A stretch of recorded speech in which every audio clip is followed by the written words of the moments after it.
মঙ্গলামা একটা নতুন আপডেট দিয়েছে, যেখান থেকে বলেছে একজন পরিচারিকা বা সেবিকা তার প্রয়োজন। কারণ তিনি সেই ধকলটা, মানে মন্দিরের যে একটা ধকল, সেটা তিনি একা একা আর পেরে উঠছেন না। তাই তিনি একজন ভালো মানুষের খোঁজ করছেন, যিনি কৃষ্ণকালী মায়ের সেবা করবেন তার হাতে হাত দিয়ে। খুব ভালো কথা। সত্যি, যদি সংসারটা না থাকতো, আর সংসার ধর্ম তো পরম ধর্ম, সেটা মেনে নিয়েই সংসারটা করি যদিও বা, যদি সংসারটা না থাকতো আমি এটার একটা চান্স নিতাম। তো যাই হোক, যে বা যারা এতে আগ্রহী অবশ্যই মন্দিরের সাথে যোগাযোগ করতে পারেন, গিয়ে যোগাযোগ করতে পারেন এবং আমাদের মাধ্যম হিসেবে ব্যবহার করতে পারেন, যে বা যারা কৃষ্ণকালী মায়ের ভিডিও করে তাদের। আর একটা, হ্যাঁ, সবথেকে গুরুত্বপূর্ণ যে জিনিসটা, দয়া করে কোনো এই সুযোগে কিন্তু মঙ্গলা মায়ের বা কৃষ্ণকালী মায়ের মন্দিরে গিয়ে কেউ এর সুযোগের সদ্ব্যবহারটা করবেন না। আমি বলতে চাইছি, এই সময় হতে পারে যে অনেকেই কিন্তু এই সুযোগটা কাজে লাগাতে পারে, কেউ ছদ্মবেশে মন্দিরে যেতে পারে। তাই একটু সতর্কতা বজায় রাখবেন।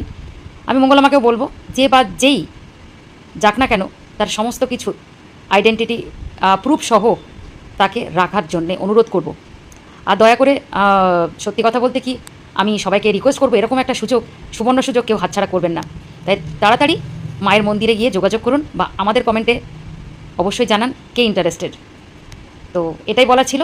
আর অবশ্যই মঙ্গলামাকে আবার বললাম, দয়া করে যেই এটাতে ইন্টারেস্ট হোক না কেন, উইথ প্রুফ তাকে যেন রাখা হয়। না হলে চতুর্দিকে যা হচ্ছে, কার মনে কী আছে এখন বোঝা বড় দায়, তাই না? তাই মনে হলো এই কথাটা অবশ্যই শেয়ার করা উচিত। সবাই ভালো থাকুন, সুস্থ থাকুন। আর অবশ্যই ভালো লাগলে আমার ভিডিওগুলো বলবো সাবস্ক্রাইব বা ফলো করতে। ততক্ষণ অবধি টাটা।